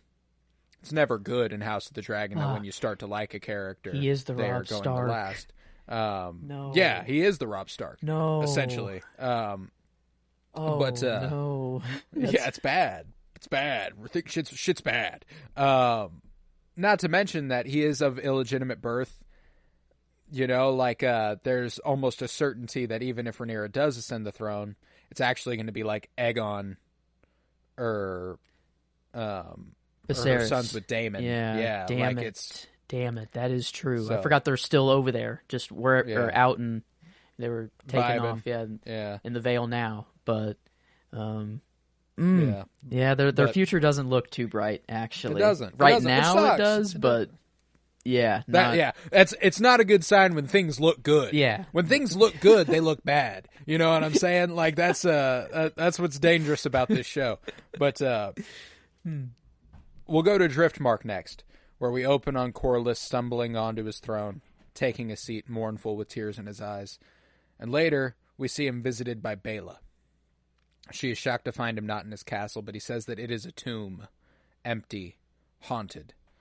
I was damn close to going Steve Toussaint for my performance this week. He is fucking good. There's a few subtleties to Emma Darcy's performance. I ended up going Emma Darcy. There's a few moments that she has in this episode where I'm just like, it's not extreme. It's not like she's over the top. She's not experiencing any extreme emotion, but the subtleties in their performance whenever, like, they're talking to Alfred and Alfred's like, we'll get there. Sorry. But I'll explain why I didn't go with Steve Toussaint, did go Emma Darcy later. But this is my scene. I did want to give this scene some love because this was the scene in the episode that made me cry.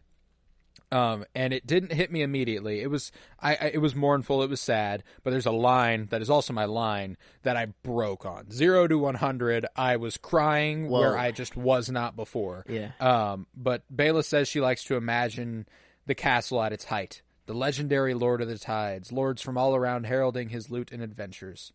And she says, I wonder if they knew it was all for her. And bro, I lost it. Bro. They just made mention about how Rhaenys was fierce in love and in battle. They've been showing them to be really tender all season. I've grown to love them as a couple. And then dropping this, because this is not a sentiment we get in Thrones a lot. Romantic love hardly exists in a real capacity, you know? And when it does, you know, this kind of made me realize there is no real equivalent to Corlys and Rhaenys in Thrones. Like Ned and Cat, but like we don't get. That's you don't get one there. season, and they're never together. You know what I'm saying? Like they live completely different lives. You know, so like it's. I guess sadly, the closest we can say is Jaime and Cersei, and that's not a. No, and that's to say there's not just a bunch of aromantic relationships. You know, like we see romantic relations. Jon and Ygritte. Yeah. You know, Sam and Gilly, Cersei and Jaime, Dany and Jon. You know, like we see them, but they're not like this. You know, they're not long-standing. What really struck me this episode is that this show has existed over the course of at minimum 20 years right now. Oh, wow. Rhaenys is a lot older, and Corlys is a lot older than when the show started. You know what I'm saying? Like, they were together even 10 years before this show started, because he was by her side when she got passed up as the queen who never was. And who knows how long they'd been married at that point. You know what I'm saying? So, like, I'm going headcanon, they've been married 40 fucking years. You know what I'm saying? Like, damn. We don't get relationships like that in these shows. You know what I'm saying? Like, yeah, no, we don't. And it was so whenever she says, "I wonder if they knew it was all for her," just destroyed me, just fucking wrecked me. And it really made me realize, like, they make an emphasis, Bela makes an emphasis to point out, you know, I wish I'd known her when she was young. And I wish I'd seen the castle in its heyday and all this stuff. Like, the House of Valerian isn't doing well, you know? Like, it's on the downfall, you know? And even she, who is a daughter of the house, doesn't claim it, you know? And she's not a Valerian. She's technically a Targaryen. Her dad is Daemon, you know? So, like, yeah, like, I get it, True. you know? But, like, it's just really... It sucks to watch it happen this way. But yeah, like, this episode more than any just re-emphasized how long the show has gone, you know, like how long it's been, how much of the show we have seen. Because, I mean, we got the 10-year time jump in the middle. We got 5 years prior to that, or a couple, let's say at minimum 3. We got 5 after that, and then we've gotten weeks since. So, like, it's been about 20 years. They've been... I guess which then emphasized to me, I'm like, Jesus, Rhaenyra's almost 40. I'm like, I didn't, like, that's not something I clock, you know, like, because frankly, Rhaenys looked like she was 40. You know what I'm saying? So, like, the fact that they're being like, Rhaenys was 60, essentially, going off and fighting on Meleese's Dragonback. Her and Steve Toussaint look like, they might be 60. I don't know. If they are, they look fucking incredible, you know? Like, unbelievably good. 2 of the hottest people alive for being 60 plus. True royalty. Yeah, they looked like royalty. And the sad thing is, I was preparing for Corlys's death. I didn't. It wasn't even. It was just the episode before that it hit. The way we're cooking here, buddy. I love this scene, dude. So, she says she wonders if they knew it was all for her, and he looks to his feet as she comforts him. She says that Rhaenyra intends to name him Hand. And Corlys says that even the death of his wife does not content her. He asks if his house is not given enough already, and Bela insists that it is a sign of great esteem. But he sees it as potential compensation for his loss. She says that he can go ahead and pledge his peace to King's Landing then. They'll accept it gladly. He says he'd rather sail west into nothing. And Bela retorts that he's done so before, and it did nothing but hurt those that loved him. She says that Rhaenys was not only his wife, something to be taken from him, but a Targaryen princess, the queen who never was. She died as she would have wanted, with honor and dragon fire. She hopes to do the same. And then she adds, you know, just like my mother, which is his daughter. So it's just one of those. Kind of woke him back up. This is what kind of locked Corlys back in. He was all on his own, but then whenever he heard of, like, the future, the next up, like the generations, he was like, okay, gotta lock back in, gotta wake back up. But yeah, she says she grieves her grandmother who loved her, but she carries her on within herself. She will see Rhaenyra on the throne as her grandmother would have wanted. And she hands him the pen as she says he can do what he sees fit.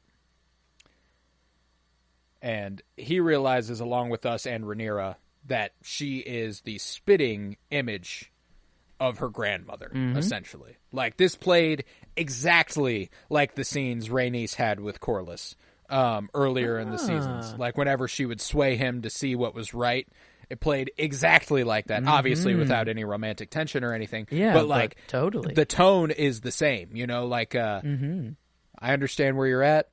I get it. You can do what you want, but here's what you should do. You know, like, and here's the right thing to do. And it's what Rhaenys would want, you know? And I think that he sees that and he goes, hold the fucking phone. You want to be my heir? You want to take Driftmark? Rhaenys was right. Because it wasn't this her last wish, Rhaenys' last wish. Was it Bela or was it? I believe it was, I can't remember if it was Bela or Rhaena. Because Bela, technically, is in line to be queen consort. So that's... So, like, she couldn't be Lord of Driftmark. I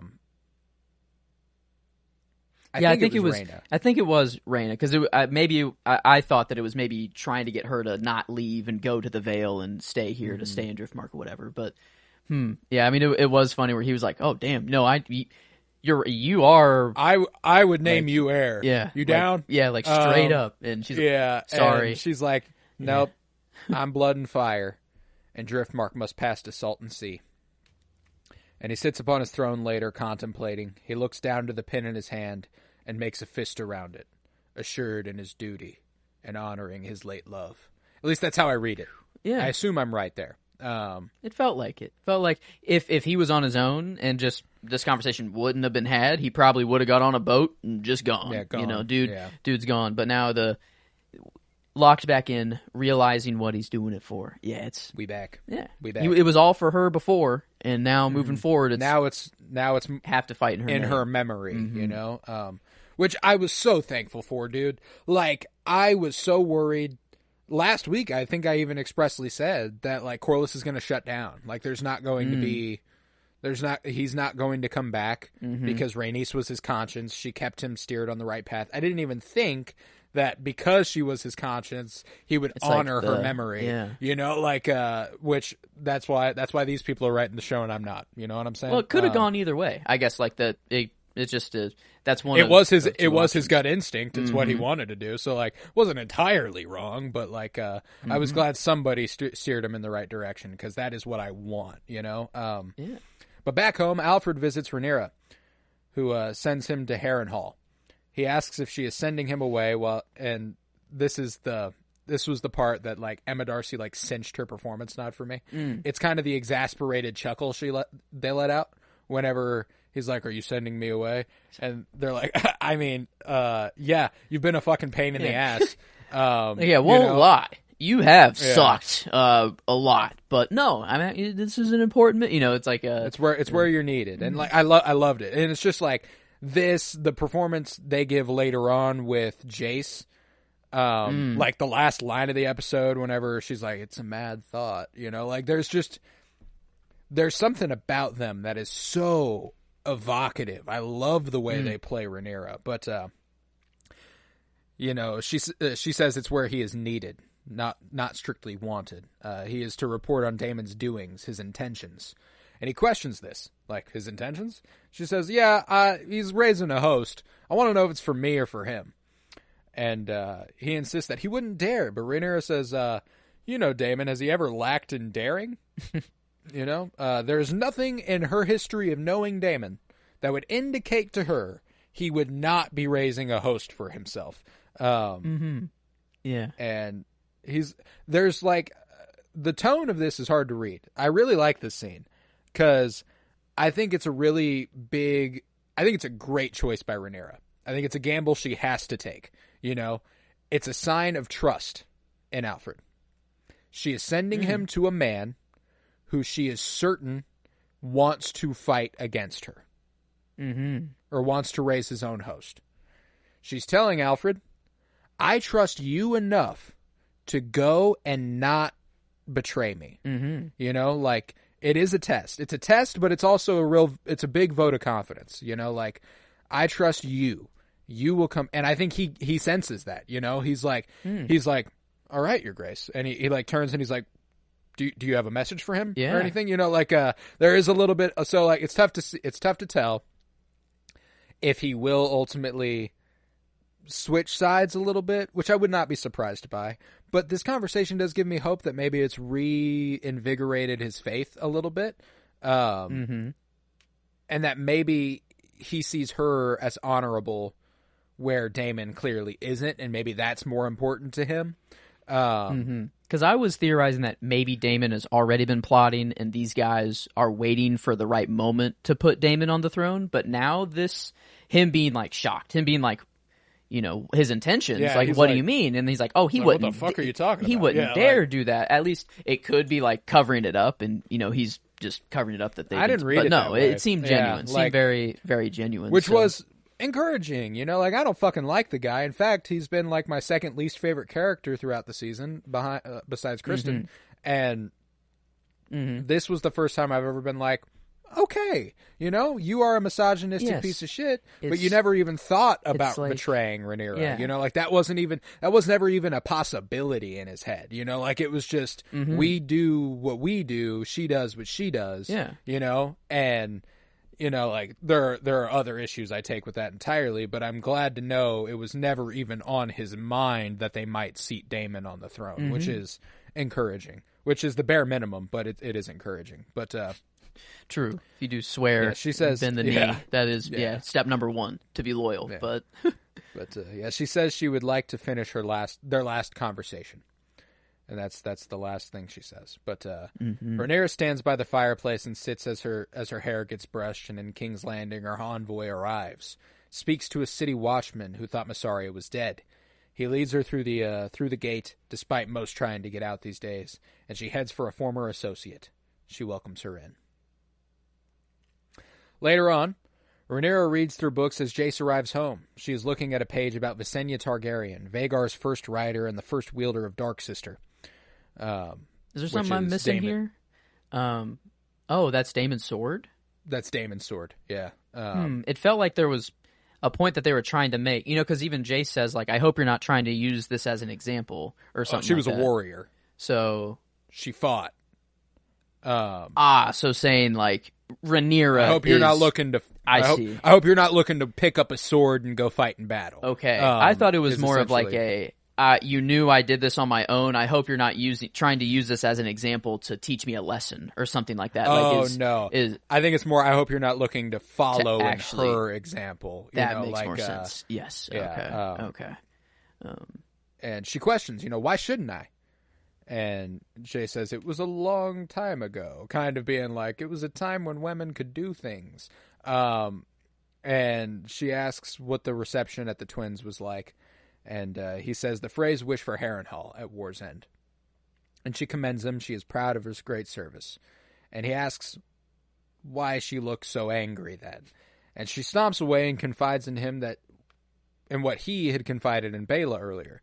If he feels trapped inside, how much does he think she might feel the same? A fight with her at its center, yet she cannot fight. She can't take being confined as others fight and die for her. Even he has done his part, she says. Which I was astonished he didn't react more to. I was quite proud of him in that moment because, you don't react to that. You took a little bit of a subliminal blow there, buddy, but your mom's in a zone. Don't retort. But he says that she is the queen who binds them, but she retorts that she didn't give him leave to go. She's like, if I'm your queen, then what the fuck are you doing? And Jace argues that Baela cannot bear the dragon riding burden alone. And she asks what will happen when Aemond comes hunting then. His dragon is young. Will he die like his brother? And he begins to pose an idea around Daemon when he cuts himself off at her glance. Daemon is not there, and Aemond now rules. And Jace is like, is Aegon dead? And she's like, it doesn't fucking matter. We don't have an answer for Vhagar. And it won't be long before he realizes that and presses that advantage. What then? She sent messages. She's invoked alliances. Vhagar is strong, but Syrax is fast. She must fight. And Jace points out that Meleys was fast too. And Rhaenyra retorts, hey, Meleys fought 2 dragons, one of which is dead. Mm-hmm. Which is when you put it like that, pretty fucking gnarly. Obviously, Aemond had a pretty heavy hand in killing that dragon. But had it not been for Meleys's tearing a part of his chest, the dragon fire and the collapse probably doesn't kill him. No. But she asks sardonically if she would fight for her birthright or wait until they are destroyed. She says she needs dragons, and he points out that, actually we don't really. We have 2 more than large enough to fight Vhagar, Vermithor and Silverwing. She's like, okay, well then I need riders. And he points out Rhaena, but that is shot down. Apparently she's tried and failed in the past. Maybe to claim a dragon. That one being born is just, it's going to be hers, I guess. They need a... Yeah. They need a future. But he says they've married off family, lines that have been passed that perhaps may have thin Targaryen blood. And Rhaenyra says that only dragon lords can ride dragons. At least that's what the histories say. And Jace kind of smugly goes, yeah, Valyrian histories. And this was another one where I was like, you know what, Jace? I fuck with you, dog. You are a real motherfucker, bro. Whenever he's like, yeah, Valyrian histories made to gild us in glory. And this kind of pleases Rhaenyra, too. She chuckles a little bit, and she asks, okay, so we're to put a Mallister or a Tarly on Dragonback? Hell yeah, brother. Maybe not don't know. It's where Sam gets it from. He kills that first White Walker. It's in his blood. The dude. It's in his blood. So bro's got some Targaryen traces. I wonder if it is truly just like it is just in the history. Anybody can ride a dragon. It doesn't matter. Or like it does seem like there is something special with their blood though. Like it does. Like there is some mystical, and we're in a fantasy realm. But like, no, yeah, I do believe that only Targaryen blood can connect with the dragon. You know? And I think that symbiosis kind of allows the dragon riding to go as smoothly as it does. I do think you could throw anyone on a dragon's back. They just might have a really tough time hanging on. You know? The dragon will just do whatever they want to do, and not like they're not going to follow. Have control. You know, like at least that's how I perceive it, and it is mystical. You know, like I'm not trying to like it's. I wouldn't like it if it was just like anybody can ride a dragon. You know, it's a fantasy realm. Fuck yeah, it can only be one family with certain blood. But I don't know. Like, that's kind of like maybe even better if it's just they're gatekeeping the dragons, and that's how they've been so powerful this whole time. And I don't know. Then that's once that secret is out, like literally that secret being out, all the dragons are gone. So like, is it a coincidence that they're trying to put new people and other people on dragons, and then boom, they're all gone and wiped out? I don't know. Like we know, I guess, that everyone dies at the end of it, but what is the reason why? You know, it's not just because they're going against the Targaryen tradition and doing all these things, but I feel as if they're going to sit this other person up there, and they're going to realize that there is no.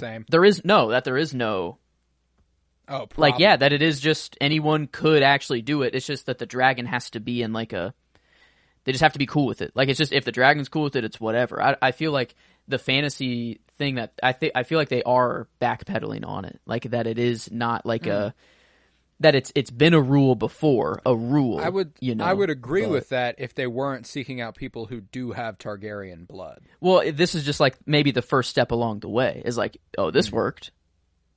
We have other maybe if, I don't know, down the line, if there's other dragon riders needed, if they just try to plop someone else on there that doesn't have any lineage. But I guess, yeah, they are making it a thing to look at the scrolls, look at the lineage, make sure someone has their blood. So I guess no, that's why I'm like, I mean, I agree in theory that that's a fun idea.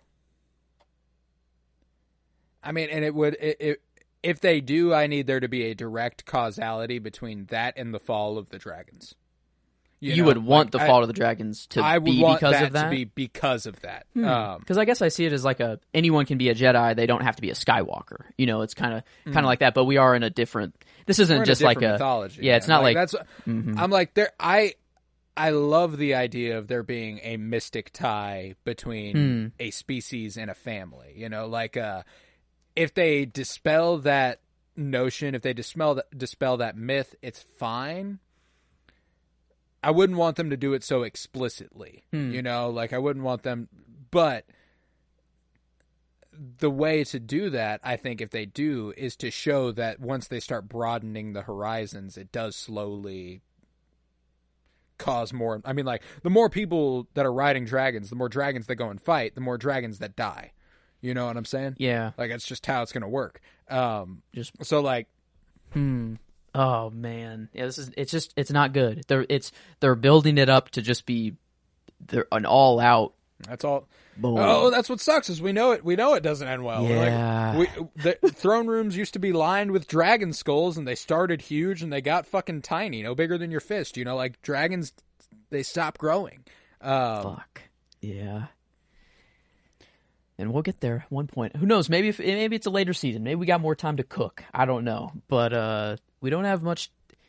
I guess we have about 190, 180 something years to still cook. But I don't know. It's not looking. We know the ends, and it's not good. But yeesh. Yeah, doesn't look hot. But you know, Rhaenyra said, you know, he's like, she chuckles and she asks if they'd put Malister or Tarly on Dragonback, and she starts to grow intrigued. She looks to her books, the records of family forgotten. Jace says there must be scores of them. And she says it is a mad thought, with a gleam in her eye, and the episode ends. But Yeah, that's that, man. It was a good one. It was a strong, well written, well edited episode. But with that, I'll do the plugs real quick. If you would, head to patreon.com/PennyBloomPod, where you find over 50 hours of exclusive content, all sorts of book reviews, comic book reviews, movie reviews, early access content, and for free, the Penny Bloom Dispatch.